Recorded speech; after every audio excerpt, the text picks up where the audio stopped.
Once again welcome to all, my name is Dheeraj Jha. तो आज की वीडियो में हम लोग काफ़ी इंफॉर्मेटिव टॉपिक के बारे में बात करेंगे कि how does N atomic bomb work, मतलब परमाणु बम कैसे काम करता है। हमारे दुनिया में तो आपको पता ही है कि बस एक ही एग्जाम्पल है, वो है जापान का हिरोशिमा और नागासाकी। उसी के हेल्प से हम लोग आज ये देखेंगे कि कैसे आखिर ये बम गिरा था और कितना नुकसान पहुंचाता है ये बम, और मानव जाति के लिए ये कितना बड़ा अभिशाप क्यों है। तो इन सब चीज़ों को आज की क्लास में हम लोग कवर करेंगे, तो वीडियो में बने रहिएगा। You will get very informative knowledge from this video. तो स्टार्ट करते हैं। एटम बॉम्ब को समझने से पहले हमको ये समझना होगा कि ये एटम होता क्या है। एटम नथिंग बट यह एक स्मॉल यूनिट ऑफ एलिमेंट होता है। किसी भी तत्व का सबसे छोटा इकाई क्या होता है? एटम होता है। एटम में देखें तो एटम में जो होता है ना, एक प्रोटॉन होता है, न्यूट्रॉन होता है और इलेक्ट्रॉन होता है। इलेक्ट्रॉन जो होता है ना, ये इसके ऑर्बिट में यानी कक्षा में घूमता रहता है, ठीक है। इसमें नेगेटिव चार्ज होता है। वहीं पे इसके न्यूक्लियस में प्रोटॉन और न्यूट्रॉन होता है, और प्रोटॉन में पॉजिटिव चार्ज होता है और न्यूट्रॉन उदासीन होता है, मतलब ये न्यूट्रल होता है, इसमें कोई तरह का चार्ज नहीं होता है, ठीक है। इतना तक समझ में आ गया। अब यहाँ समझिए कि आपको अच्छे से पता होगा कि पॉजिटिव और पॉजिटिव चार्ज ना आपस में दोनों को अपोजिट रखती है, रिपल्स करता है। वहीं पे पॉजिटिव और नेगेटिव आपस में एक दूसरे को अट्रैक्ट करता है। ये हो गया। अब देखिए क्या होता है, इसमें दो चीज़ें हैं समझने वाले, काफ़ी बेसिक चीज़ें हैं। एक होता है इलेक्ट्रॉनिक स्टैटिक फोर्स और दूसरा होता है न्यूक्लियर फोर्स। तो इलेक्ट्रॉनिक स्टैटिक फोर्स किसको बोलते हैं? जब ये न्यूक्लियस में ये जब प्रोटॉन होता है, ये इलेक्ट्रॉन को अट्रैक्ट करता है, और अट्रैक्ट करने में जो फोर्स लगता है, जो बल लगता है, उसको इलेक्ट्रॉनिक स्टैटिक फोर्स बोलते हैं। वहीं पे अगर देखा जाए तो न्यूक्लियर फोर्स किसको बोलते हैं कि न्यूक्लियस जो होता है ना, ये चाहता है कि एटम बंधा रहे, बाइंड रहे, ठीक है। तो nucleus want to bind the atom, तो इसको इस बाइंड करने में जो फोर्स लगता है उसको न्यूक्लियर फोर्स कहा जाता है, ठीक है।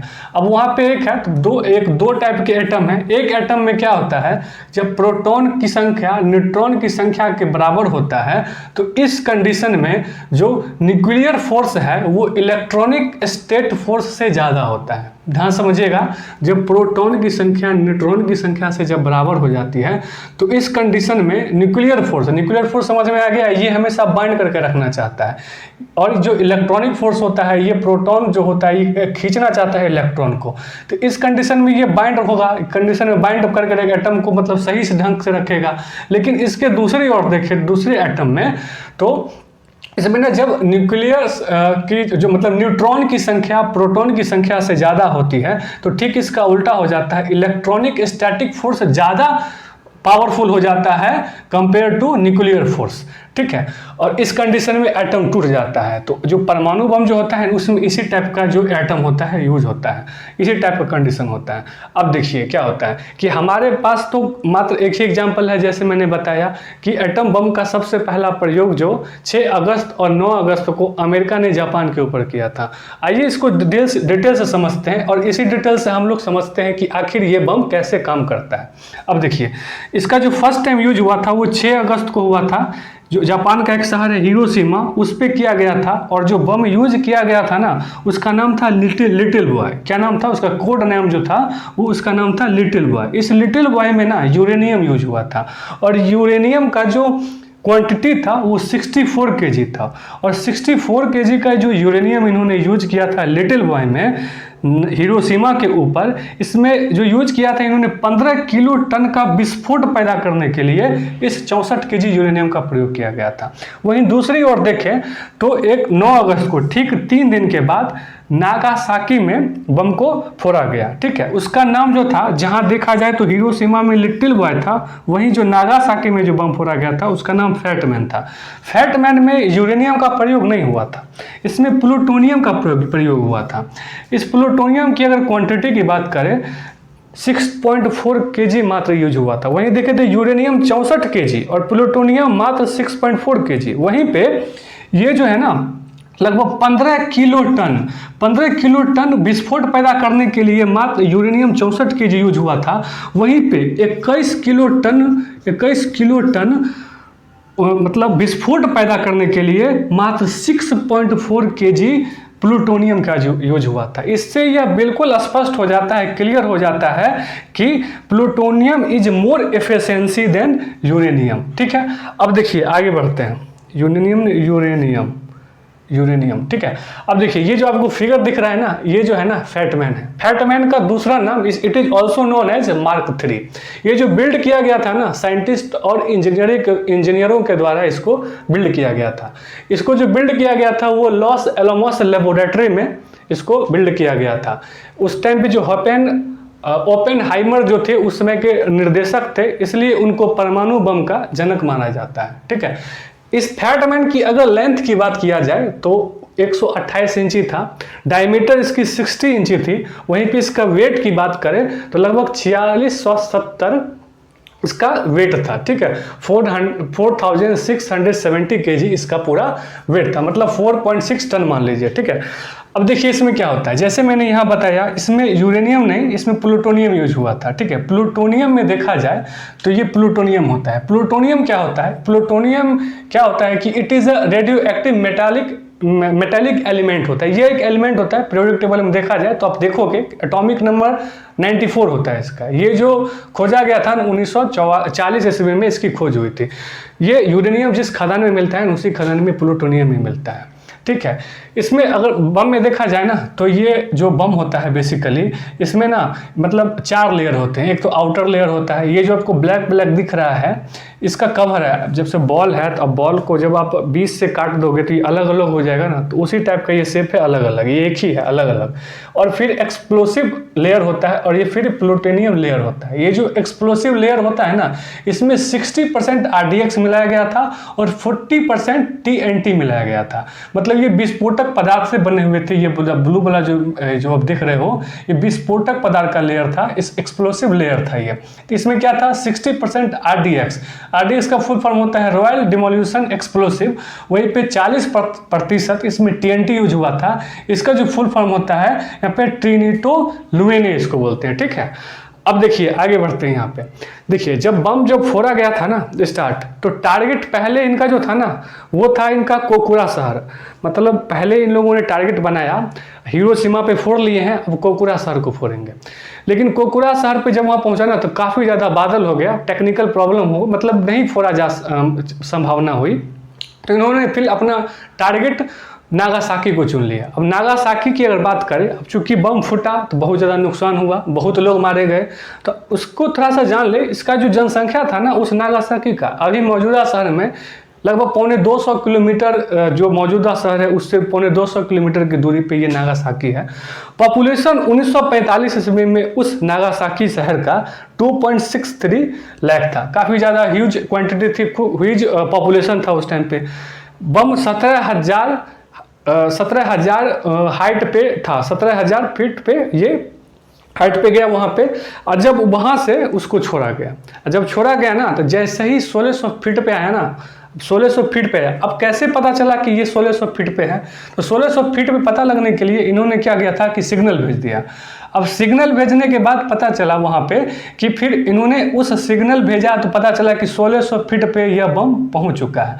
अब ये कंफर्म करने के लिए उसमें एक रडार एनीमीटर लगा होता है। उस रडार एनीमीटर की हेल्प से ये पता चल गया, ये कंफर्म हो गया कि ये बम जो है ना, ये जो फैटमैन है, ये 1600 फीट की ज़मीन से 1600 फीट की ऊंचाई पे पहुंच चुका है।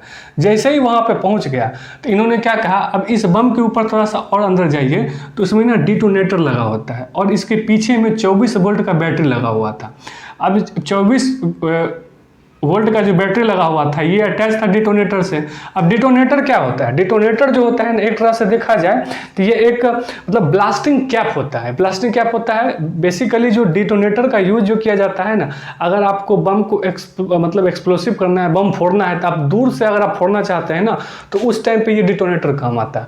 अब एक बार में ये डिटोनेटर फटा, मतलब डिटोनेटर पूरा इसका पूरा फट गया, एक बार में मतलब क्रिएट हुआ और पूरा तरह से बम फूटा। जैसे ही बम फूटा ना यहाँ पे, तो एक जो इसके अंदर जो बम के अंदर जो मेटल है, ये मेटल जो है ना शॉक वेव प्रोड्यूस कर दिया। अब ये शॉक वेव जैसे ही प्रोड्यूस किया तो ये आपस में कंप्रेस हुए। जैसे ही कंप्रेस हुए तो इसके अंदर जो यूज किया गया था मीडियम डेंसिटी का एल्यूमिनियम जो होता है वो और ज़्यादा जो है ना इस कॉम्प्रेस को इस एनर्जी को ट्रांसफ़र कर दिया और शॉक वेव जो उत्पन्न हुआ था, प्रोड्यूस हुआ था, उसको प्लूटोनियम के अंदर फेंक दिया। मतलब प्लूटोनियम यहाँ आ गया। अब प्लूटोनियम के पास जैसे ही आया तो वो कॉम्प्रेस हो गया। अब जैसे ही वो कॉम्प्रेस हुआ तो वह फटा फटाक से, अब फटा। अब देखिए प्लूटोनियम के अंदर ना दो चीज़ें होती है, एक होता है पोलोनियम और एक होता है बेरिलियम। क्या होता है? पोलोनियम और बेरिलियम। जैसे ही पोलोनियम और बेरिलियम दोनों आपस में टकराए और कॉम्प्रेस हुए, बहुत ही मतलब 10 मिली सेकेंड में बहुत ज़्यादा न्यूट्रॉन उत्पन्न होने लगा। अब न्यूट्रॉन जैसे ही उत्पन्न हुआ, अब ये देखिए, मान लीजिए ये देखिए यहाँ पे बना हुआ है। अब जैसे ही हुआ तो यहाँ पे चेन रिएक्शन चालू होगा फ्यूजन प्रोसेस के थ्रू। अब न्यूट्रॉन है ये, न्यूट्रॉन क्या किया, ये पोलोनियम पे अटैक किया। अब जैसे अब न्यूट्रॉन कैसे पैदा हुआ, आपको मैंने बताया ना अभी बहुत ज़्यादा इसको, ये पोलोनियम और बेरिलियम जो है ये दोनों आपस में कंप्रेस हुए तो बहुत ही मात्रा में 10 मिली सेकेंड में ही मात्र जो न्यूट्रॉन है ये प्रोड्यूस होने लगा। अब न्यूट्रॉन प्रोड्यूस हुआ, अब ये पोलोनियम पे अटैक किया। अब पोलोनियम जैसे ही आया तो यहाँ पे 3 चीज़ें होगी। यहाँ पे एक तो एनर्जी निकलेगा, एनर्जी निकलने के साथ पोलोनियम का 2 एटम निकलेगा। पोलोनियम का ये निकला, फिर पोलोनियम का 2 एटम निकला, ठीक है। 2 एटम निकलने के बाद ये क्या, एनर्जी, बहुत ज़्यादा एनर्जी प्रोड्यूस हुई, एनर्जी प्रोड्यूस हुई। और साथ ही साथ 2 न्यूट्रॉन भी निकले, 2 न्यूट्रॉन भी निकले। अब ये दोनों न्यूट्रॉन क्या करेंगे, इस पोलोनियम पे अटैक करेंगे और ये वाले इस पे अटैक करेंगे। अब जैसे ही इस पे अटैक करेंगे तो सिर्फ वही बात हो गई ना, फिर ये न्यूट्रॉन जैसे यहाँ पे किया, फिर ये दो न्यूट्रॉन निकलेगा, बहुत ज़्यादा एनर्जी निकलेगी, फिर 2 पार्ट में ये प्रोटॉन निकलेगा, एंड सो ऑन। ऐसे ही होता जाता है और ये चेन रिएक्शन बन जाता है जिसको फ्यूजन प्रोसेस बोलते हैं। और इससे काफ़ी ज़्यादा एनर्जी प्रोड्यूस होती है, और एनर्जी प्रोड्यूस होती है और पूरा एकदम बम एक्सप्लोसिव होता है, बम पूरी तरह से फट जाता है। अब फट तो गया, अब इसका अंजाम समझिए क्या होता है। अब सब 3 चीज़ें हैं, एक तो ब्लास्ट हुआ। अब ब्लास्ट जब होता है ना तो बहुत ही ज़्यादा आग का गोला बन के तैयार हो जाता है। अब उसका टेम्परेचर इतना ज़्यादा हो जाता है कि असहनीय, मतलब आसपास का 3.2 किलोमीटर का जो एरिया है ना, वो मतलब बिल्डिंग हो, आदमी हो, जानवर हो, पेड़ हो, सब मतलब हवा बन के निकल गया आग में। इतना ज़्यादा मतलब वो हुआ ब्लास्ट, ऊपर से आग का गोला निकला। अब यही नहीं, अब सुनिए क्या होता है। अब क्या होता है सबसे ज़्यादा, अब ये एटम बम का असली असर अब स्टार्ट होता है। इसमें ना रेडिएशन निकलता है। अब ये रेडिएशन जो होता है ना 3 टाइप का, एक अल्फा निकला, बीटा और गामा। ये 3 टाइप के रेज निकले, अल्फा, बीटा और गामा। अल्फा क्या होता है, उतना खतरनाक नहीं, आप इससे प्रोटेक्ट कर सकते हैं अपने आप को। आप मोटा सा कपड़ा पहन लो, हेलमेट लगा लो, जूता लगा लो, तो अल्फा से बचा जा सकता है, ठीक है। अब बीटा क्या होता है ना, वो हमारे जो जिस्म होते हैं ना, स्किन होते हैं ना, उसको पूरी तरह से छेद देता है, मतलब पूरा जलन पैदा करने लगता है, पूरे आपको जिस्म को एकदम खखार के निकाल देगा। अब तीसरा जो सबसे खतरनाक होता है गामा रेज को आपको पता होगा कि भेदने की क्षमता इसकी बहुत ही ज़्यादा होती है।